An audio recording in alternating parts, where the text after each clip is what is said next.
So, good afternoon from Brussels to European colleagues. Good morning to those who are on another side of Atlantic. So we are starting our traditional seminar of the Forum of the Friends of European Russia, and this time, of course, our topic is what is happening with Kremlin threats to Ukraine, to the whole West. What are the reasons of those, of that behavior of Kremlin, and what can we expect, both in the short period of time and looking into a longer perspective. My name is Andrius Kubilius. I am from Lithuania, and now I am member of European Parliament. Also, I am standing rapporteur on Russia, and I am leading delegation of European Parliament to Eastern Partnership Parliamentary Assembly, to Euronest. And also, I'm one of those initiators of this Forum of the Friends of European Russia, where we have tradition to discuss with our friends, with our colleagues, most important issues, what are happening in the eastern part of European continent. So a topic which we decided to call in a very special way today, we call, the title of the topic is Decline of Post-Imperial Russia with question mark. With additional explanation, what we want to discuss, what increasing aggressiveness of the Kremlin truly means and its consequences for security in Europe. So we have really very good panel for this meeting. Everybody who is participating now perhaps knows those speakers like Andrei Piontkovsky. There is no need to introduce, like Leonid Gozman, also very well known, Professor Marie Mendras from Paris, with the French presidency new. It's a special privilege to have us, professor, together with us. And of course, we have Ambassador Vsevolod Chentsov, who is head of the mission of Ukraine to the European Union and to the European Union in Brussels here.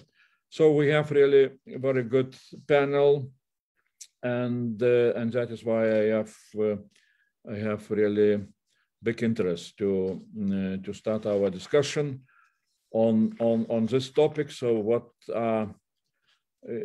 can we see decline of post-imperial Russia as one of the major reasons why Putin is becoming so nervous and desperate?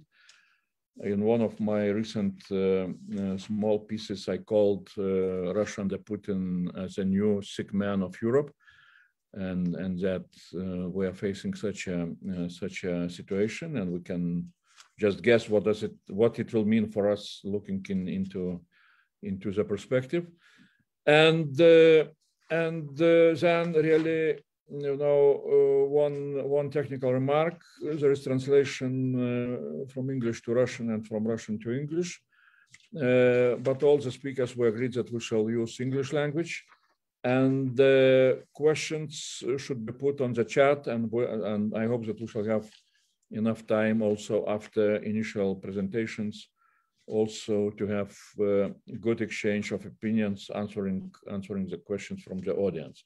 So now I will ask speakers to present their views, up to 8-10 minutes each of them. And I will start from Andrei Piontkovsky, who is very well known, Russian scientist, political writer, analyst, now based in Washington, D.C. Andrei, please, floor is yours.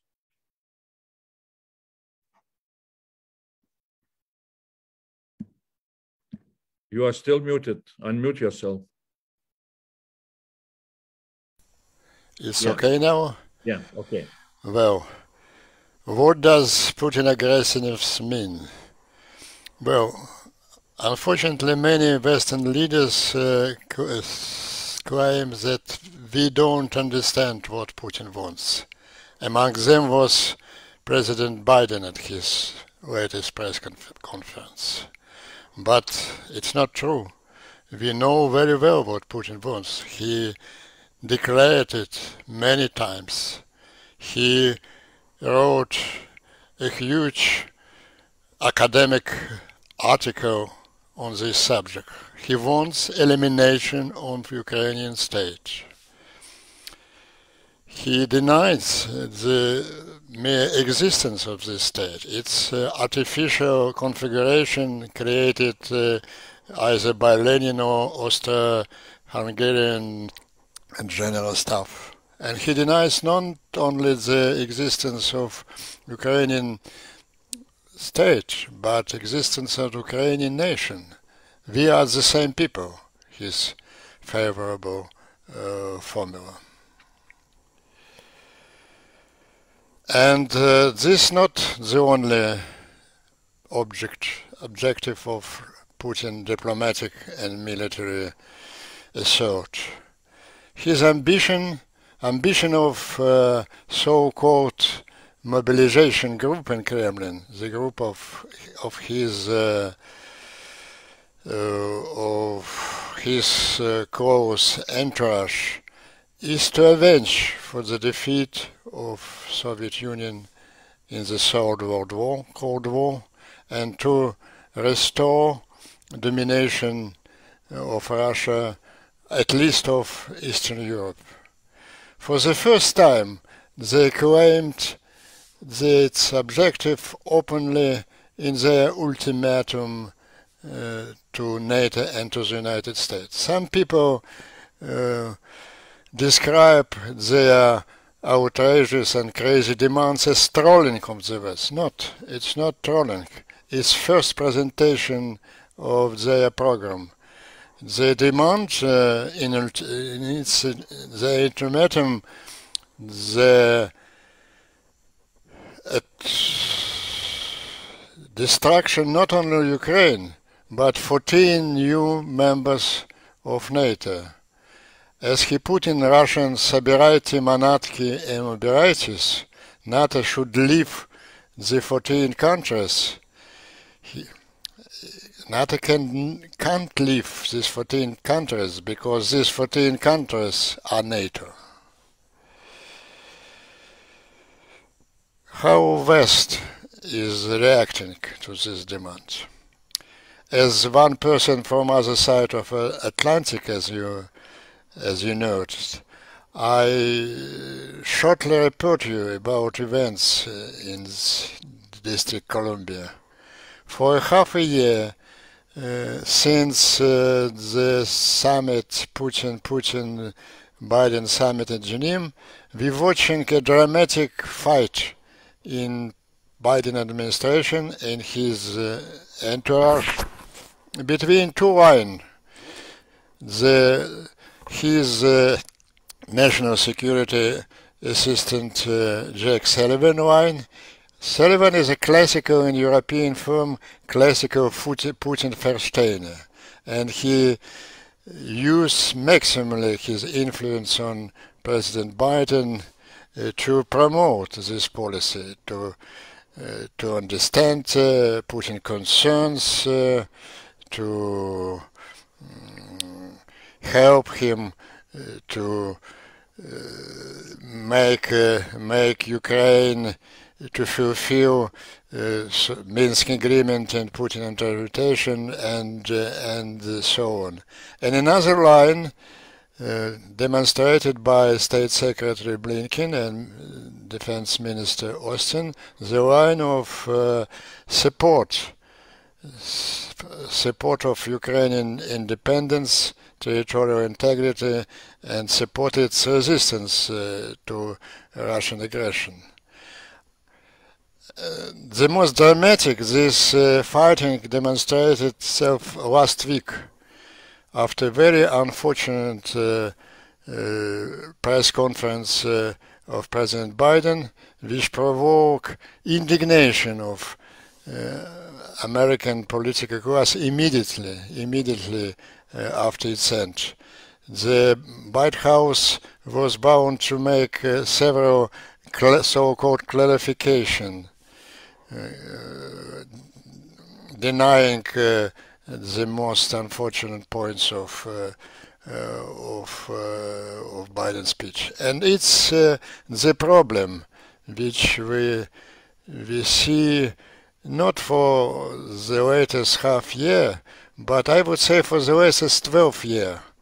I would say that the seat of leader of revolt is vacant.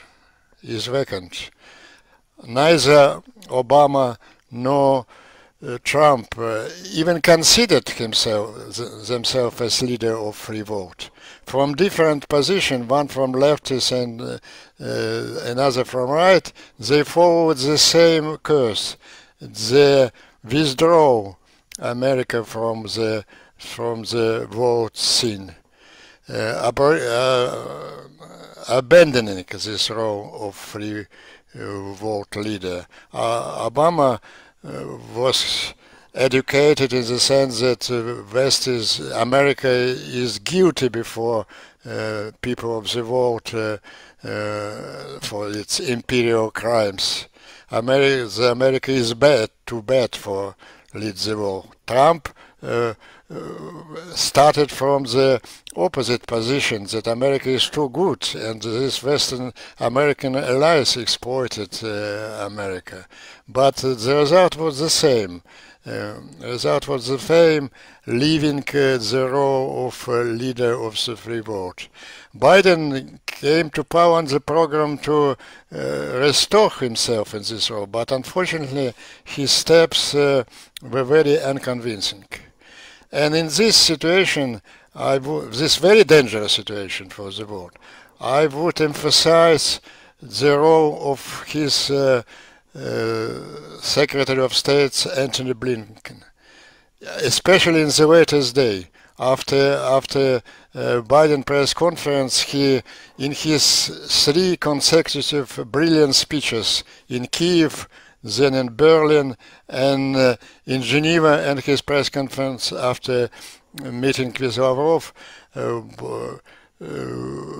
Blinken flatly objected Biden. He said, we know what Putin wants. And he repeated both about his Ukrainian plan and about his global plan of humiliating the West, and demonstrating that America is not able and doesn't want to protect its allies. And the good news from Washington is that the fight is inside administration is very tense, but outside administration, in the Congress, in the media, in the so-called deep state, the position of Blinken is supported by overwhelming majority of American political class. And I would say that Blinken had won this battle. And enormous role in this very important victory belongs to Ukrainian diplomacy and personally to Ukrainian Foreign Minister Kuleba. He was participant of this Washington fighting with his articles. Regular articles in Washington Post and Foreign Affairs, his addresses on TV channels accusing some elements in Biden administration of appeasement. A great impression on all Washington was his tweet from December 3rd. If the West falters, we still fight ourselves for our existence, for choice of our future. Everybody in Washington immediately recalled the famous Churchill speech. We shall defend our island, whatever the cost it may be. We shall never surrender. And now on Monday, December 21st, as a person from another side of Atlantic, I report you that Washington, United States, and Ukraine are ready together to resist aggression and to inflict unacceptable damage to aggressor. Every day, military supplies are going from United States to Kiev. And it's very timely because as we speak now, with every passing hour, the threat of massive invasion in Ukraine is becoming more real. Thanks, Andrei. Thanks very much for your initial remarks and statement, an explanation of what is happening in Washington, D.C. It's encouraging us, to on this side of Atlantic, to look with some kind of more clarity to what is coming. But now I would really again it's very good that we have also Ambassador Vsevolod Chentsov, who is Ukrainian ambassador here in Brussels. And Ambassador, please, the floor is yours. Tell us how Ukraine is looking into the whole situation and what you expect next. Good afternoon, Mr. Kubilius, dear Andrius. Many thanks for inviting me, and I am really happy to participate in this panel with such a distinguished participants. All the best to the audience. And this is a really high time to have this event. Just as we speak, the EU foreign ministers, they are gathered here in Brussels. They adopted conclusions on this situation, and it's very important that the Council reiterated its support to Ukraine's territorial integrity and independence, and also reiterated that, and I cite, that any further military aggression by Russia against Ukraine will have massive consequences and severe cost.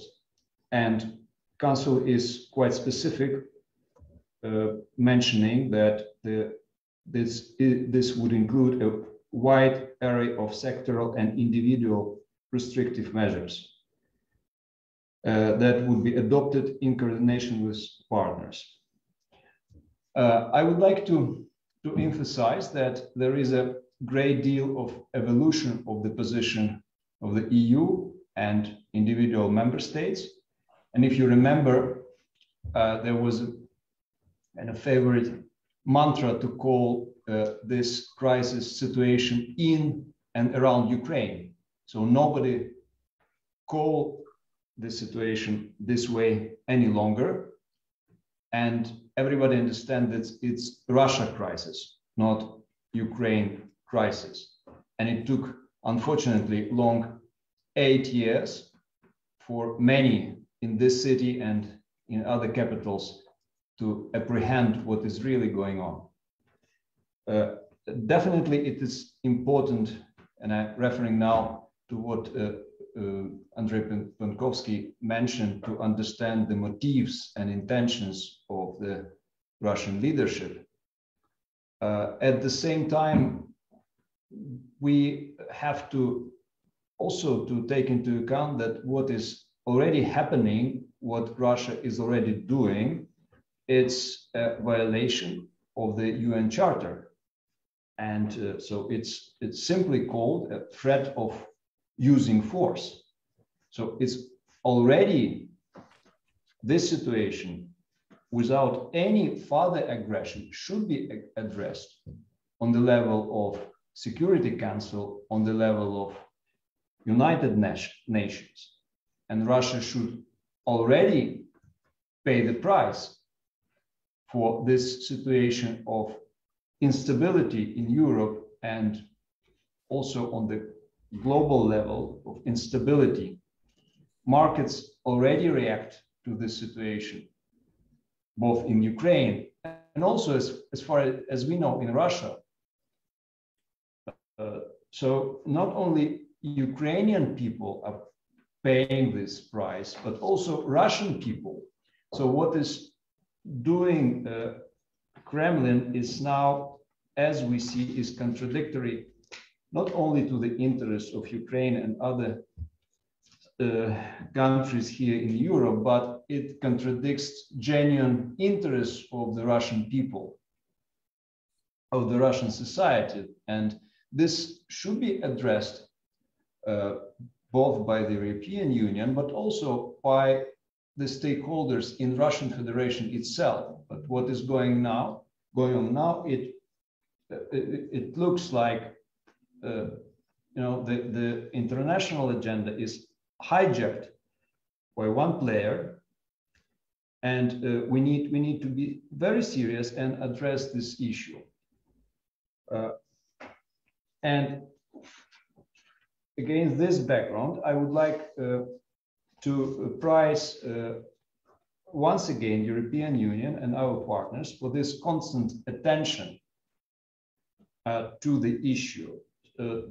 Basically daily meetings, daily telephone conversations, which helps to keep the situation under control, to watch what Russian regime is doing, and also to make sure that the range of maneuver, the possibility of provocation is limited. So this is very important. I already mentioned the evolution of the position of member states as we see it now. Definitely, we need to work further on that. But I think it's also getting more and more clear for member states, especially for those who are hesitant whether they should provide military equipment to Ukraine or not. It's getting obvious for them that strong Ukraine, strong Ukrainian army, it would help to deter Russia, not provoke it. And I also here would like to agree with Mr. Piontkovsky that mere existence of independent Ukraine is a provocation for Kremlin. So we don't need to provoke Kremlin further. So as I try to say that we are quite positive about the current level of coordination, current response to the crisis, and we would like to convert this response into something continuous and solid in terms of engagement of the European Union and other partners with Ukraine. So it's to have this reaction not as an ad hoc measure to address the crisis, but more solid engagement on many fronts: military, economic, so on and so forth. And I already mentioned that we are suffering consequences of this crisis. We don't need more steps. We don't need further aggression. We're already paying the price. And we really appreciate the decision taken by the European Commission today, just after conversation and engagement of President Zelensky with President von der Leyen, to offer new package of microfinancial assistance of 1.2 billion, which will be very helpful to stabilize financial situation in Ukraine, and also to allow our Ministry of Finance and other players to start borrowing, resume borrowing again on international markets. So for us, it's very important now to stabilize the economic situation, to stop investment fleeing from Ukraine and to get back to business as usual, and especially after COVID, not after, but in view of the new COVID wave. So we have business to do in Ukraine, and I think all our partners, they need to engage in real business, in developing their economy, and stop this brinkmanship of Russian regime as soon as possible. So probably I will stop here, and I will be ready to answer any questions if it is the case. Okay. Thank you. Thanks a lot, Ambassador. Thanks a lot for Ukrainian view. And now we're turning to Professor Marie Mendras, who is very well known, expert on Russia, French political scientist, professor, and so on and so on. And especially when France is in the two major political developments, presidential elections on one side, from another side, European bureaucratic business to lead EU Council. So it's really very, very, very important that we have Professor Marie with us. So please, Marie, the floor is yours. And unmute yourself. Yes. Yes, thank you very much for your invitation. Yes, can you hear me? All good? Yes.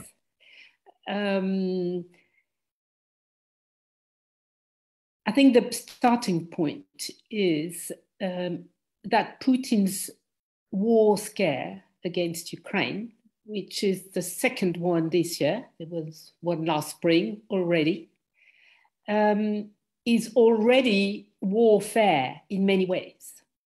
That I don't think I need to go into with you. I mean, the Russian authorities are already involved in war in Ukraine and in other countries. I will come back to that later. There is already considerable cyber warfare, energy warfare. So what is extremely dangerous about this leadership, as Andrei Piontkovsky mentioned, is that it is ready to play with fire as far as we can stop them. So in a way, putting the responsibility on us, Ukrainians, Europeans, NATO, that we know at what moment will stop the man from putting the whole house on fire.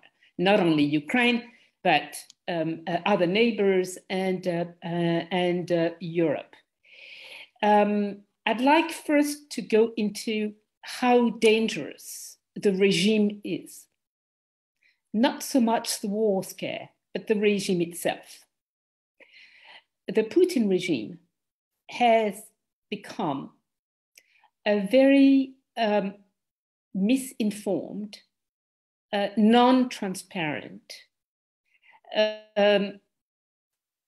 body, if we can talk about this as a sort of, not an institution, but a group of people that in fact now have freed themselves from any form of decision-making process.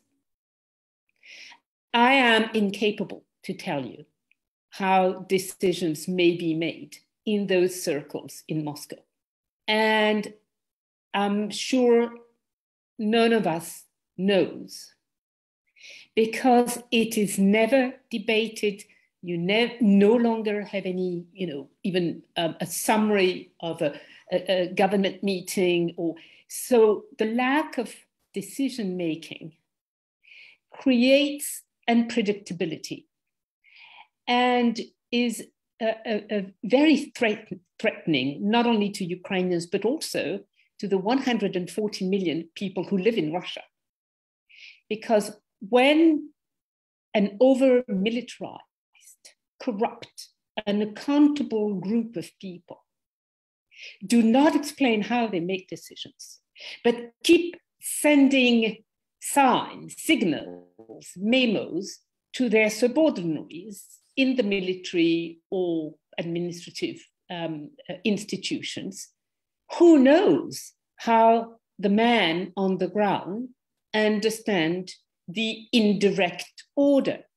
And this is where we should respond to this, that you don't play with the security of neighboring states, you don't play with the security of 500 million Europeans just by not explaining clearly what your war plan is, what are the goals. And here I am not sure that we can read Putin's mind by reading his articles or discourses. I always tell my students, the best, if you really want to understand, don't start with Putin's speeches. Because when we look for rationality, then we may find some form of rationality in Putin's speeches and, take him to his words. We haven't seen Putin as being a conqueror. He is more of a spoiler. He certainly has no capacity to occupy and govern regions of Ukraine. We already see it very clearly in Crimea and Donbass. And this is what is even more threatening, is that he is acting as an aging leader who feels cornered in many ways and is raising the stakes because he needs to survive, he needs to exist, and he has nobody at home, no institution that can talk him away from bad, dangerous decisions. Hence, our responsibility to do the job that citizens that are not citizens in Russia cannot do, and which we do in our countries, and you Ukrainians do in your country. So the survival mode of the regime, the paranoia, the fear about falling, like Lukashenko and others, this is a key to understand the violence used by those men and groups inside Russia and outside Russia. I think the two go together. Now, I would like quickly to emphasize the vulnerabilities of the Putin regime, and second, emphasize the capacity of the European Union and also of NATO in this war scare escalation, where I think we can do even much better than what we've been doing so far. Putin's vulnerabilities is what are already exposed, but also that he is now a man who cannot converse, he cannot exchange. He has lost this capacity and he cannot negotiate. So he has to build more disinformation, more fears, more traps, but often he falls in his own traps. His vulnerability also is that his tactics is very short term. He's really trying to gain time. But what has changed is that in actual fact, he is not gaining time, because I think we do understand that we should no longer accept the gray space, the gray zone between Russia and Europe, namely the in-between countries. And we should not accept the gray time, the gray horizon. Now, we have to set this straight. There is no gray zone and there is no gray horizon.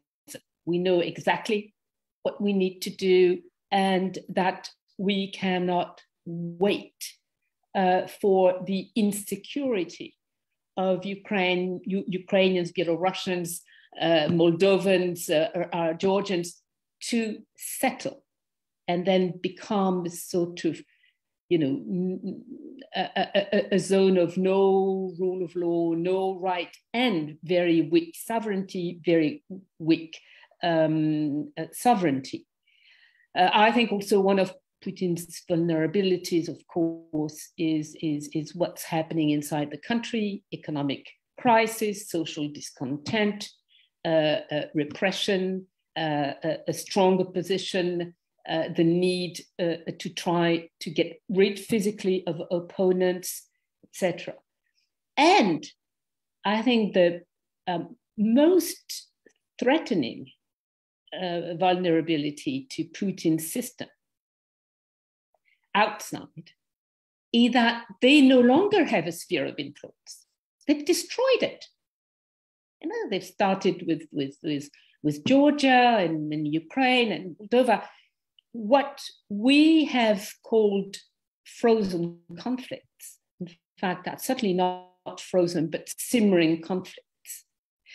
And they have proved that populations in those states have absolutely no desire to have any dependence on Moscow. That is, when we say Putin has lost Ukraine, this is absolutely true. It's not a sphere of influence, it's gone. It is a sphere of unwanted interference.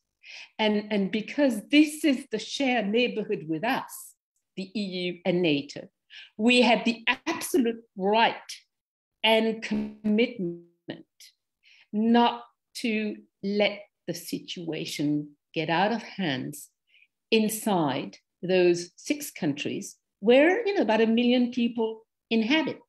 Hence, thanks to Putin's attitude, war scare, interference, subversion, more and more governments, more and more experts, more and more political parties in our countries understand that the security of Ukrainians is the security of Europe and Europeans. And this is where we absolutely have to act. And it seems to me that the first thing, it's urgent, we keep saying, but it is to debunk all the lies that come from high up in Russia.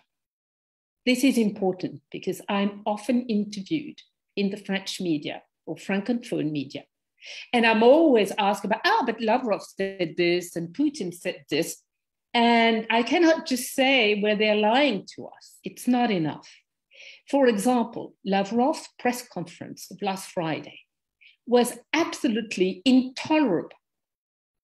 But in my country, for example, I don't know about Germany, or nobody from high up in government and parliament responded to this press conference and said, Mr. Lavrov, Minister of Foreign Affairs of Russia, has lied about what happened in Ukraine in 2014, a bloody coup d'etat, etc., etc., etc., and let it pass because we get used to that. But today, it is absolutely crucial to say he is lying, even if he's a minister. We should no longer be afraid of antagonizing Putin or Lavrov or others. They are antagonized by us structurally. That will not change. And Emmanuel Macron, the French president, who tried to not antagonize Putin the first 2 years of his presidency, got no result, got absolutely no result. So one of my propositions would be that in our response to Putin's demand to his, not demands, but his, urgent threats that he put down in writing in December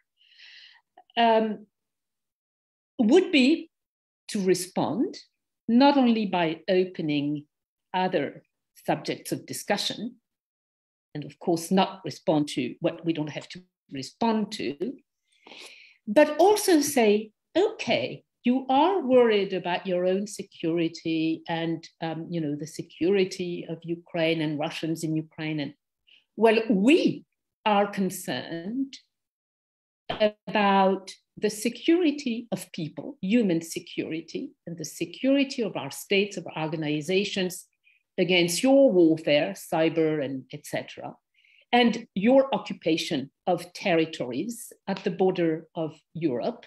So we would like also to put on the table, every aspect that concerns European security, including those territorial conflicts in Moldova, in Georgia, in Ukraine. And well, then, why should we be timid about it? If he wants a big forum on European security, let's dare do this. And I don't think that we would be increasing the risks for the Moldovan government or the Georgian government. But I think the good results would be not to let Ukraine be trapped as both the victim and the problem. If we say it's not only Ukraine, but it's more comfortable for Putin, of course, to put Ukraine in the middle, hoping that we will say, yes, Ukraine is a victim, but it's really a problem. If we could get rid of the problem quickly with your help, that would be good. So it's not a Ukraine problem. It's a problem that concerns every country in between and all European states and NATO member states. I really do hope that our governments will understand this, and this is the best defense of Ukraine and Ukrainians. Well, thanks a lot, Professor. Thanks a lot, Marie, really for very, very clear statement. And I can repeat a lot of your words, in my comments. And now I am asking our good friend Leonid Gozman from Moscow, Russian political scientist and psychologist, whom we know from his writings, especially during the recent period of time. We saw them on Echo Moskvy and all his statements on TV. And I'm just for introduction would say that when Kremlin decided to send militaries to Kazakhstan, Leonid Gozman was very, very strong in initiating an appeal of Russian intelligentsia people against that, and also against all those threats to Ukraine and so on and so on. So, Leonid, please, floor is yours. Thank you, Prime Minister, and I'm very glad to be here. And let me stress just several points, several specific points. And let me show them here. Okay. Okay. Do you see the, I think, do you see the slide now? Yeah. Okay. Okay. So there are eight questions, 8 points. Point number one, is Putin's Russia in decline? Really, is it in decline? I think yes. I think yes. And I think we can say even more that it's in agony. It's impossible to predict how much longer it will exist. But this system has just spent all the resources, moral, political, and so on. This system has no future. And look, this system does not have the concept of eternity like communists had. And we have now even the mode of how it exists after the death of Mr. Putin. And this system became more and more irrational now. An example is this war, or the war they're planning with Ukraine. It cannot, this war, if it's happened, even if it's successful for them, it cannot give Russia any benefits, only losses. The second question is why they are so aggressive right now. Why it's happened now? There were no external reasons for such aggravation. But I think that Mr. Putin's team understands that their time is running out, that they are becoming weaker and weaker every day. It seems to them that now they can still do something, but maybe tomorrow it will not work out. Therefore, for all of us who don't want the war, it's so important to gain time, because in, the war with Ukraine, for example, in 3 months will be less likely than it is now. The question number 3, what is the logic of their behavior? Because look, it looks very strange. Their style of behavior is offensive and counterproductive. Their ultimatum had no chances to be accepted, had no chances at all. And it's impossible that they didn't understand it. Everybody understood. So I think they understood as well. But there is a logic. If we look at this situation from their point of view, through their eyes, look, they do not respect the West. They do not respect the West. They despise the West. They consider it cowardly and prone to betrayal. And they hoped that the West will be so shocked by their unions that the West will step back. They didn't want to persuade.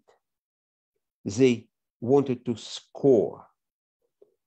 scare. But it didn't happen. The situation of Munich of 1978 didn't repeat. And it's very good. And it's a shock for them. The question number 4, let me show it again. The question number 4. What can prevent the war? How can we stop them? There are 3 things, just 3, which can stop this government.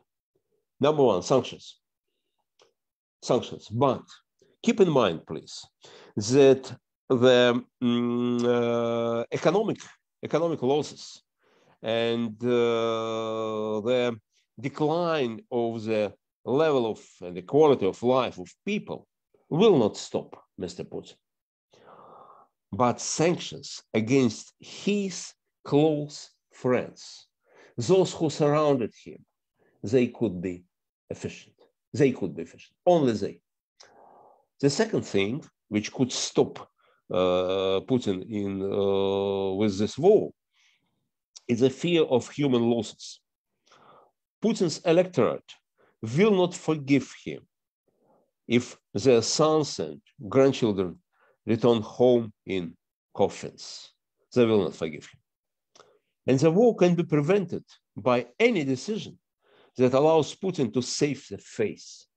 Because to save the face is his main and maybe the only goal.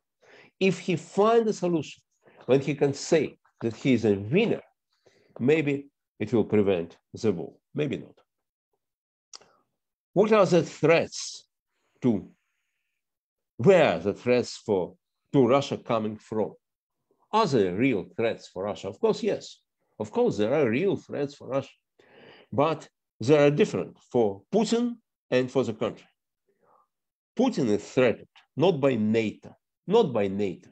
NATO is not a threat for Putin, but the real threat for Putin is democracy in Ukraine, the democracy in Belarus, democracy in Moldova, democracy in Kazakhstan. But the threat for Russia is Putin himself. Putin himself and his team. They are the real threat for Russia. The longer Putin in power, the worse will be situation inside Russia, and the worse will be international positions of Russia. And there are several mistakes of Russia specific in the West. And let me mention 3 of them.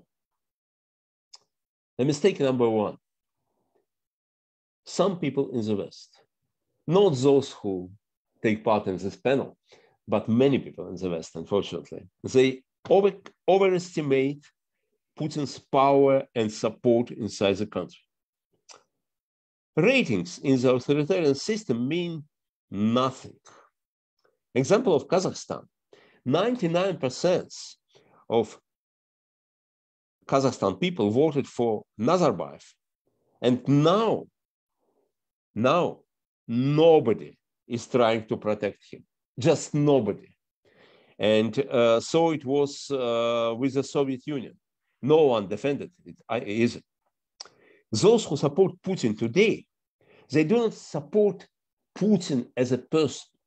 They support the idea of power, the idea of authority. So they will support another name with the same level of support. And this people, what's really important, that Putin's opponents are active. Putin's supporters are very passive. They will not defend. They will not protect him. Look, I live in Russia and I communicate with different people, very different people. I don't know anyone who admired Putin, relied on him, pinned their hopes on him. I see people who hate Americans or Putin's domestic opponents, liberal opposition, very, very strong. But I do not see those who love Putin himself. He has no support in Russia, and he understands it. And this is an explanation of his behavior in recent years. The mistake number 2, many people in the West do not understand Putin's goals. They don't understand Putin's goals. Putin does not seek Russian security or prosperity. He only talks about it. Some people in the West believe him, but it's a mistake. He strives on personal goals, just personal. And among these personal goals, not only maintaining power and money, but among these goals, and maybe the main goal, is respect, recognition, greatness. He wants not only to destroy Ukraine. Of course, he wants to destroy Ukraine. He cannot accept Ukraine as an independent state, but he wants to be seen by the world as Stalin in 1945, as the great ruler of Mongol Empire, Genghis Khan. He wants to be seen as a ruler of the half of the planet. It's his goal. And for this goal, he can pay any price. And the number 3, and my last point, about your mistakes, about the mistakes of some people in the West. Many people in the West underestimate the democratic potential of Russia and desire of Russians for freedom. For many people in the West, it seems that Stalin and Ivan the Terrible are natural for Russia, and Alexander II or Yeltsin are artificial. But Alexander II and Yeltsin and Sakharov and Speransky and many, many other people were Russians as well. They were a part of Russia. They had Russian roots. And of course, there have been different periods in our history, and now is not the best one. But the culture of Russia and the mentality of Russian people indicates that Russians strive for freedom not less than other people, and not less than them. They deserve the freedom.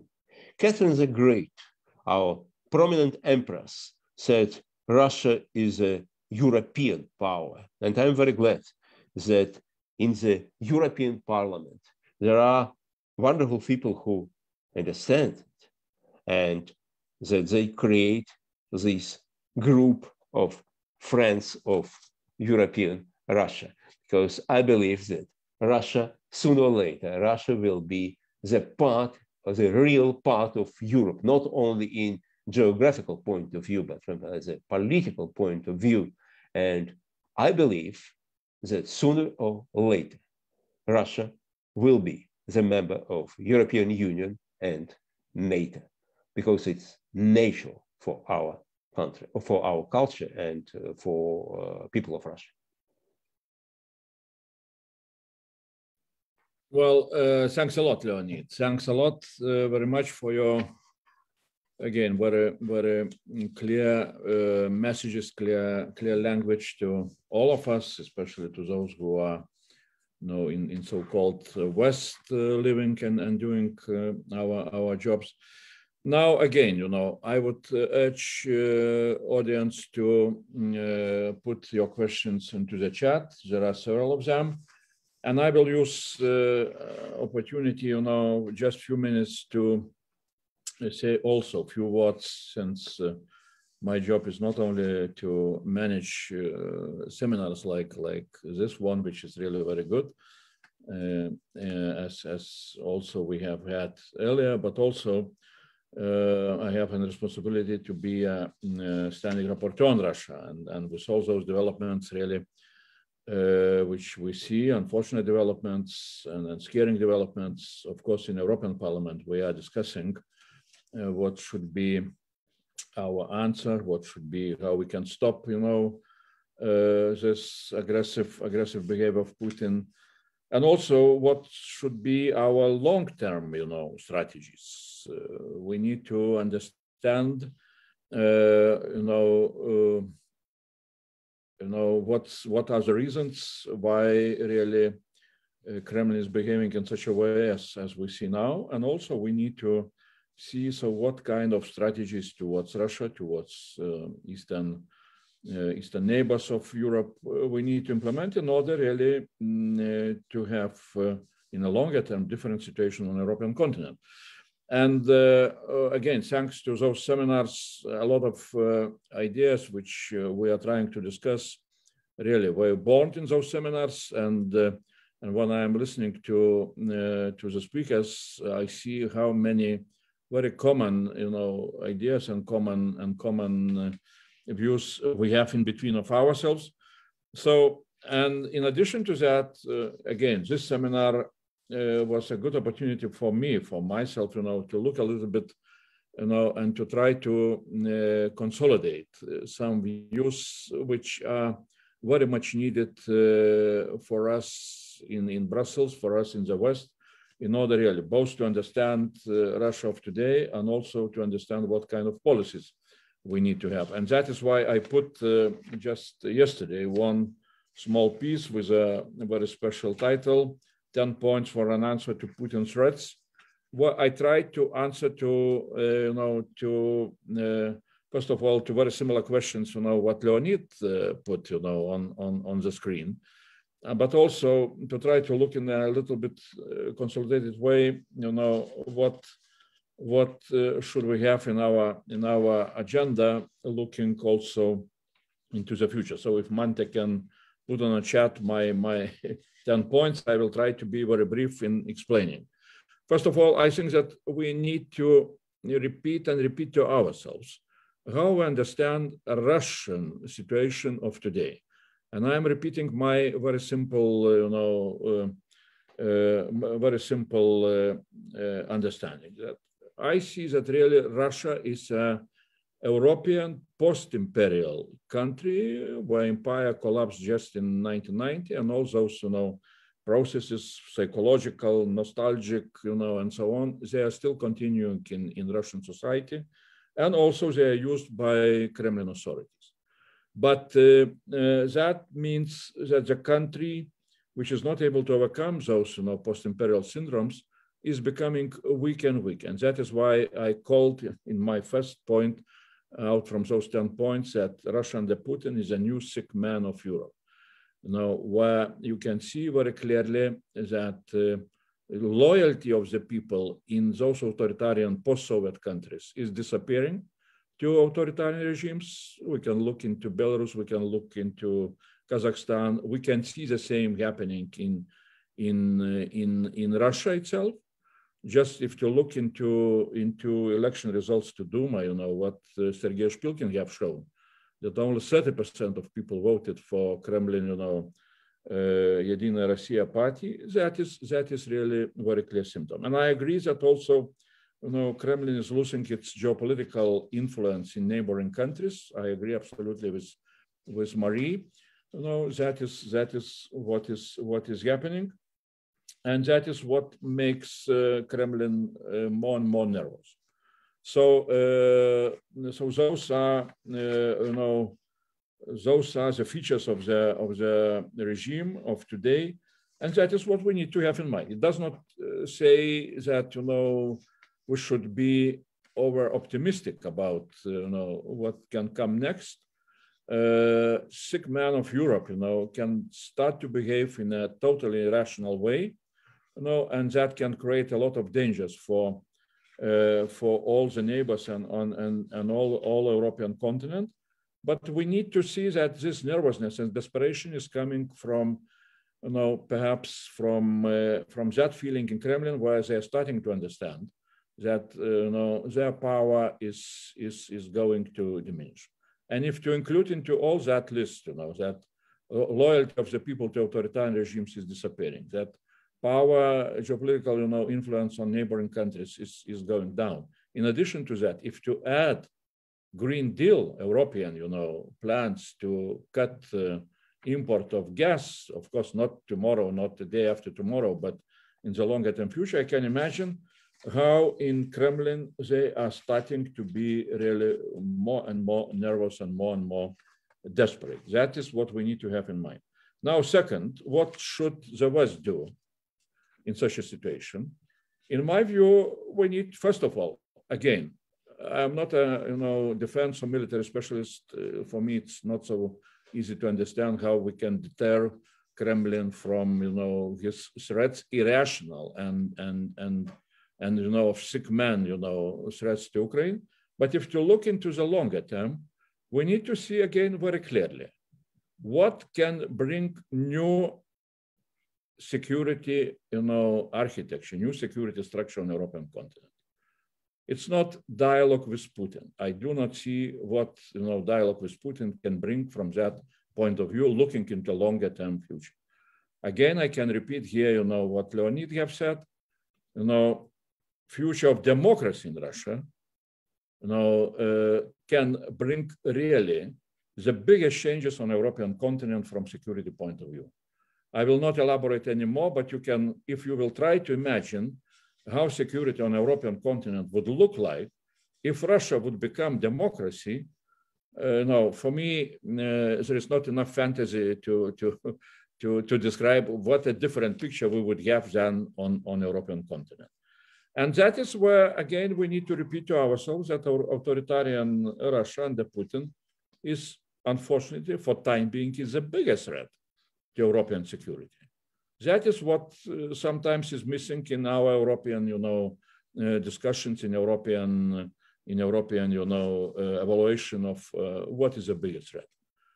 We need to speak in a very clear way. Yes, authoritarian Russia under Putin is the biggest threat to the geopolitical security of the European continent.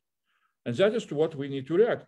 And here, one of the last points which I would repeat, and what I am trying to repeat all the time, in Brussels, that strong Ukraine, successful Ukraine, both from defense point of view and also from economical and political point of view, is the best deterrent of Kremlin aggression.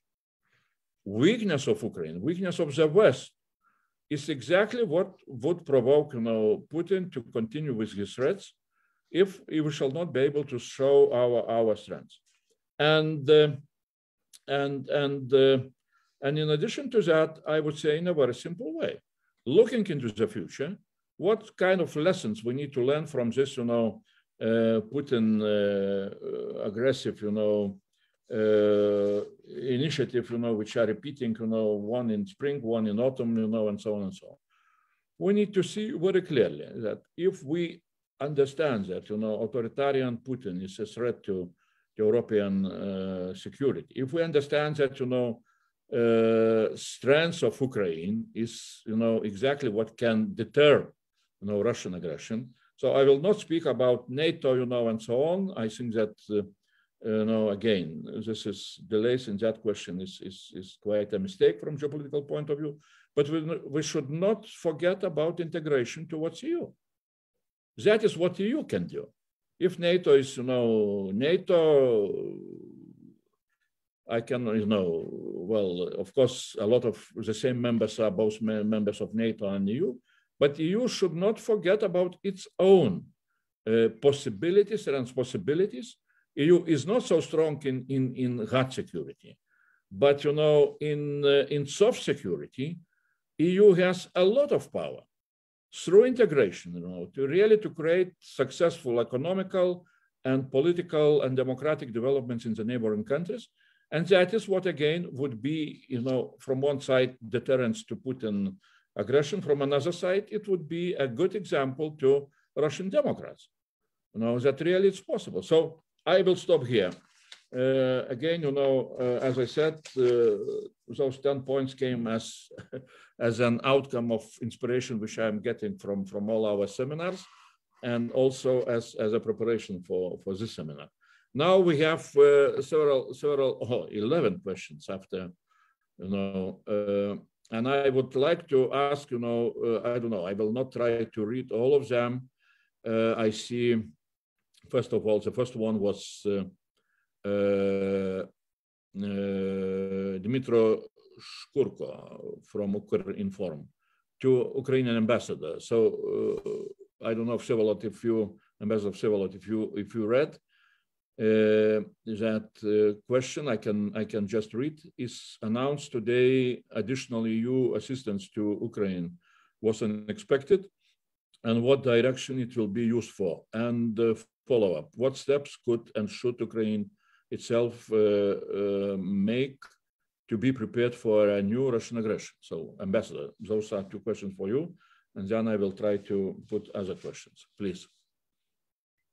Many thanks.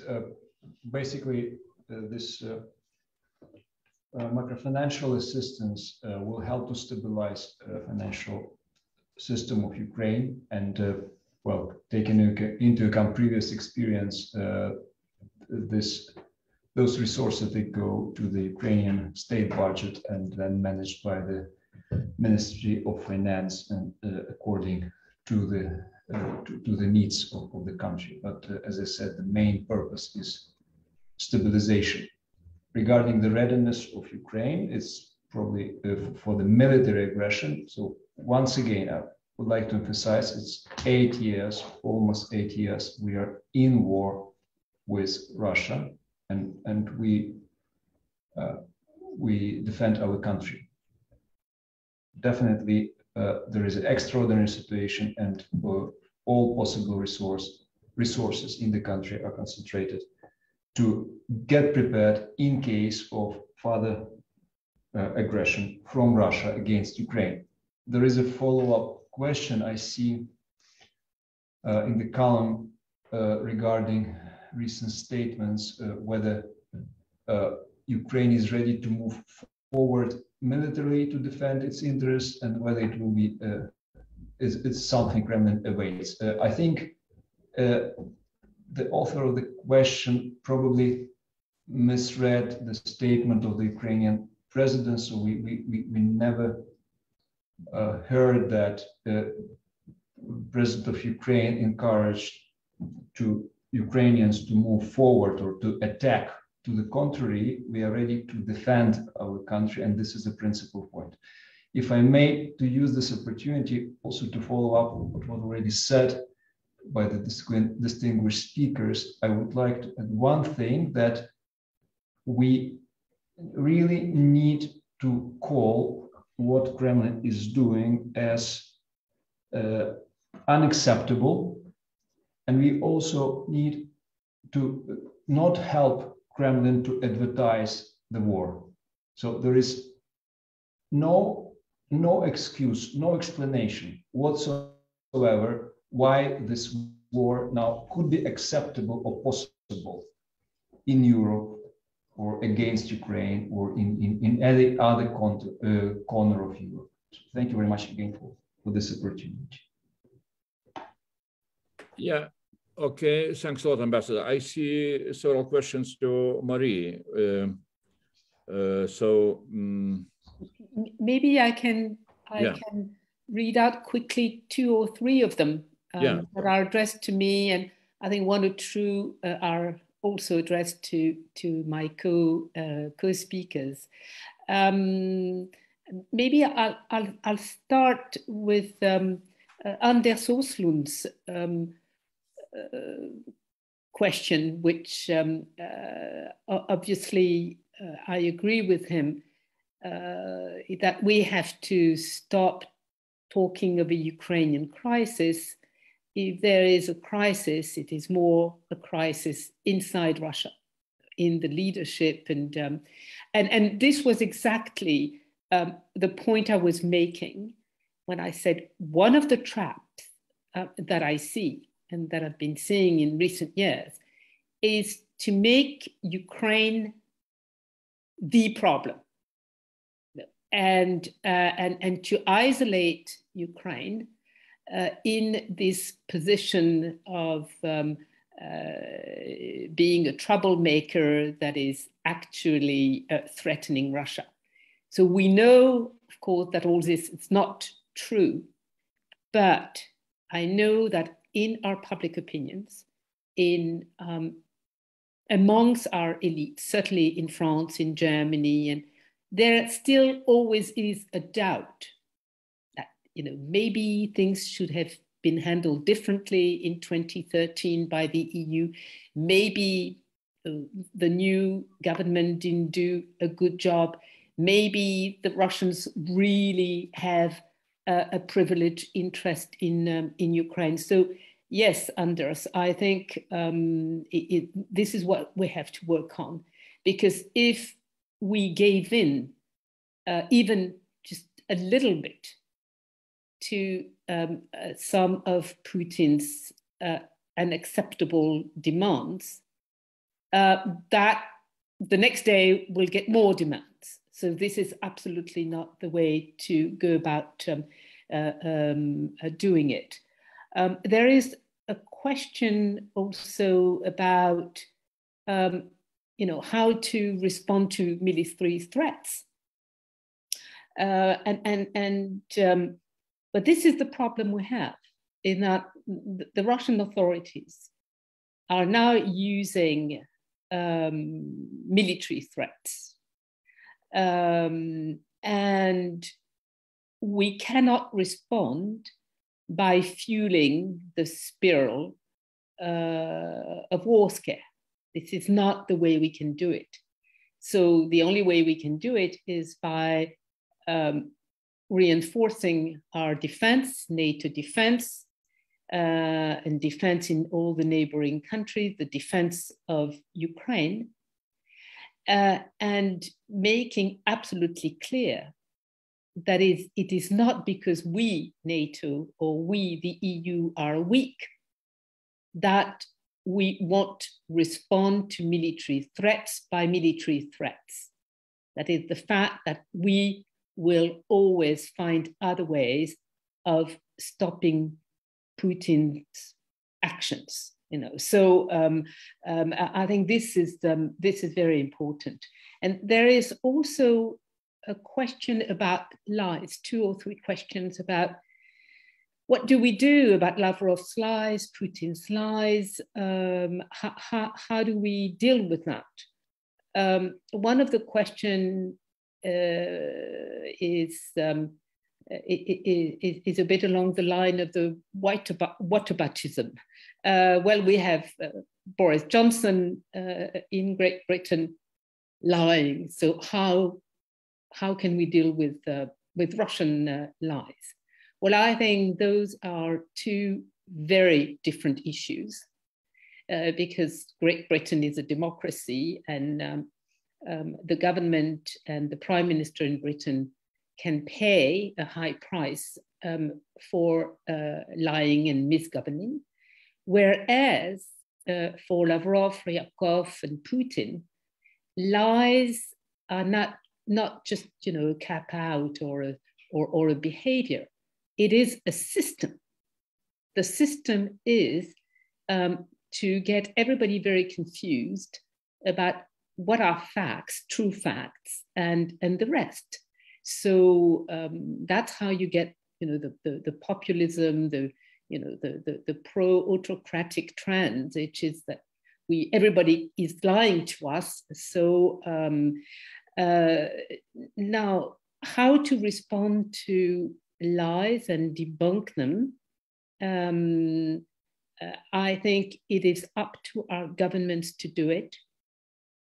I found myself on Friday in an uncomfortable position where, I'm a scholar and I have to comment lies in a time, of great uncertainty, because nobody in my own government has actually at least made a note of caution about what Lavrov said on that day of discussion with Antony Blinken. So let's work together, but this cannot go on. This cannot go on. Now, there's the following question, I think, by Samantha about Lavrov's bad faith. Well, if that's the case, is there any reason to continue talking to him, to other Russian officials? Well, it seems to me that both Leonid and I, in a way, have given an answer, and I will let Leonid go further along this line, which is that nobody can stop Putin inside Russia. Nobody can stop Putin from Ukraine. So it is really up to us to keep him under, and his guys, under a certain control, sort of, they are acting in a way where they demand to talk to us. And this is what we need to continue to do. Talk to them so that in a way they are hostages of these conversations, which are not negotiations, and not just let them do whatever they're going to do without thinking or without being accountable. So I think I am less critical than Andrei Piontkovsky, for example, about the Biden-Putin talks, or of course there are many blunders and it looks sort of useless and maybe we should not respond in writing. But at the end of the day, what really counts is to keep talking to those men, point their vulnerabilities and lies, and make a point, not only with the Russians inside Russia or with the Ukrainians, but also make a point with our own public opinions so that they understand those questions of war and peace. Also, I think from the European point of view, the kind of lead that was taken by President Biden was what Putin really wanted, you know, sort of as a teenager who wants to be important. What is important to the Russian president is to talk to the American president. Well, you know, why not give that to him? Because he had to pay the price. That is, that his men, Lavrov, Ryabkov, and others had to spend several days talking to the 30 member states of NATO, the 27 member states of the EU, OSCE, etc. So they are now confronted with a huge wall of, you know, self-made enemies by Putin that are, you know, most of the Western countries. And this is where we are very strong. So let's continue. And if Putin needs to gain time, we also need to gain time to make absolutely sure that we can now offer new terms for a possible security debate with all the countries on the continent, including, of course, the Ukrainians. Well, thanks a lot, Maria, for really quite a broad, you know, answers to the questions. Now I have, you know, maybe Andrei will start here, since there is question on written answers. Is that good decision for Americans to give, you know, a written answer? Then, if you can touch upon, I see Marie Delevsky. She's asking on, she's saying that Putin and Russia, on the record, accepted Ukraine's independence and recognized its existence as a sovereign state. As I understand, this is critical remark to your statement, despite the fact that the question was to Leonid. And then I see also the last question, which just now came recently on, so what would be an advice to German social democrat government, how they would, how to assist them to overcome this Putin-Verstein policy. So Andrei, yeah, please go on, and Leonid then will conclude. Yeah, still you are muted.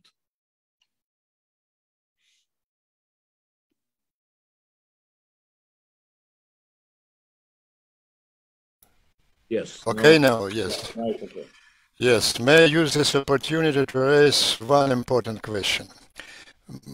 We talked a lot today about Putin lies. I want to talk about one very deplorable Western lie. This lie is the following. Ukraine is not a member of NATO because it doesn't answer some important criteria on democracy, on corruption, and so on. This is outrageous lie. Ukraine is not a member of NATO because West doesn't ready to fight with nuclear power Russia on territory of Ukraine. So it's a reality, and everybody understands it. Ukraine is not waiting for American soldiers on its territory to defend it. Ukraine defends itself, and moreover, it defends the Western world now. But please don't turn injury into insult. And by the way, President Biden did it again during this latest press conference. This is my point. It seems to me that it's very important not to pretend that the West blocking on Putin demands Ukraine NATO extension on some reasons of criteria. Northern Macedonia, Albania answers this criteria, but Ukraine not. I'm not demanding acceptance Ukraine into NATO. It's unrealistic now on the reason I said, but don't pretend that you do it on quite different reasons.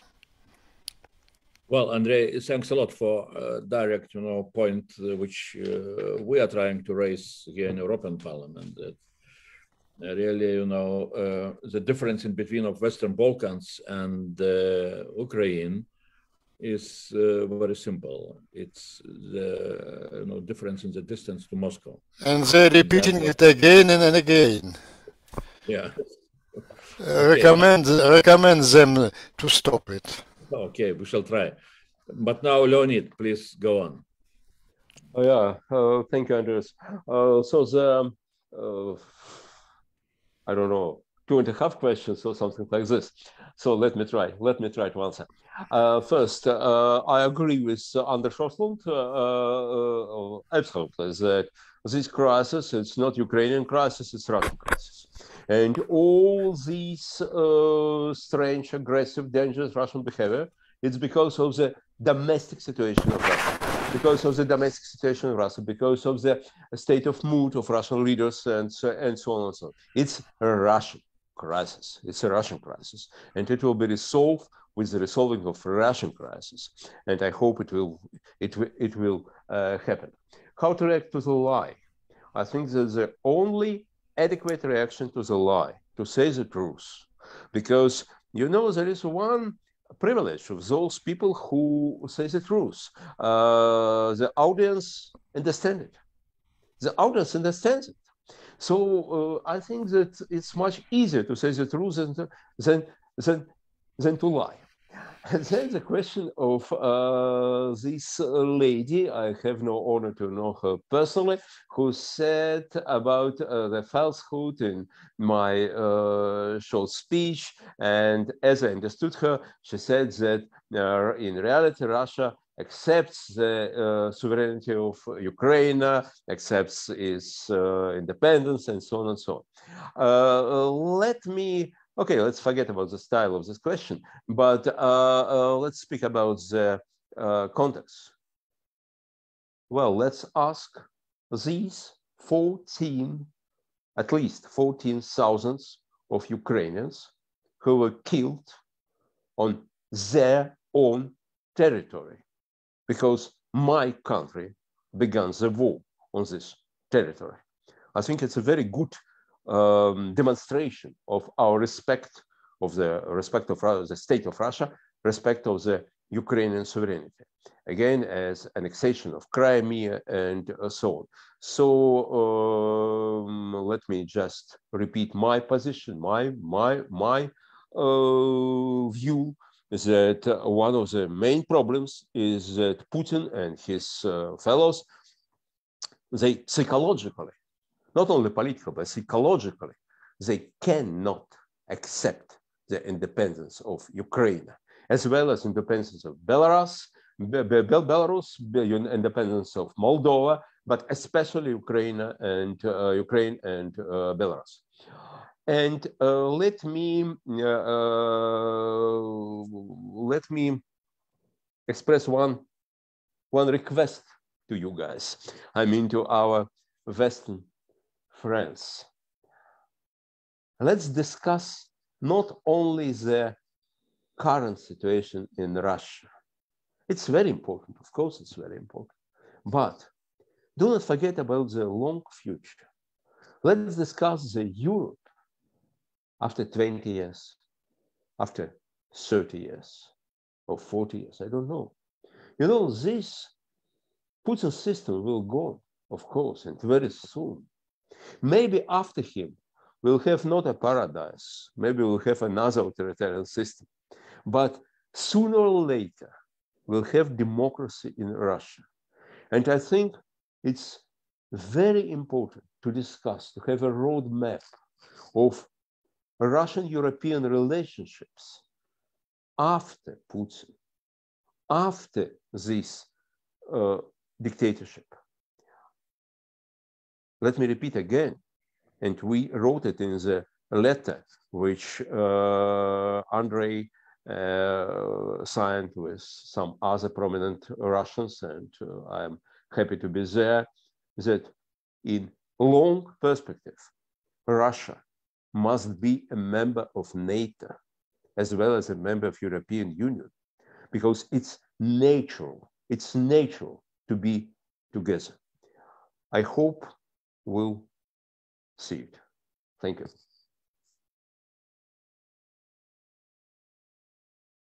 Really, time is running and almost out. Our colleague Ambassador Chentsov sends us best regards. He left our meeting because of other appointments.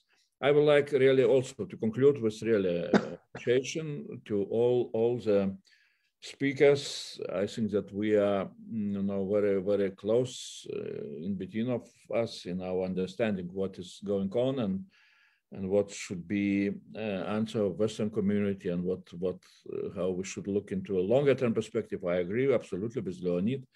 We asked in our European Parliament report on EU policy towards Russia that EU, together with experts from democratic community of Russia, should start preparation of some kind of, strategy of future relations in between of EU and democratic Russia when it will come, because I think that if we shall look around, into what challenges,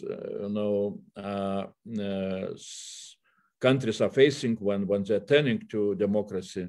So it's not only, how democracy is coming during one day or one night, but also how to stabilize young democracy after, democracy, transformation to democracy was happening. And that is where exactly EU soft power is very crucial, on the European continent, exactly to help the countries, including Russia, in such circumstances, in such very, very important, developments.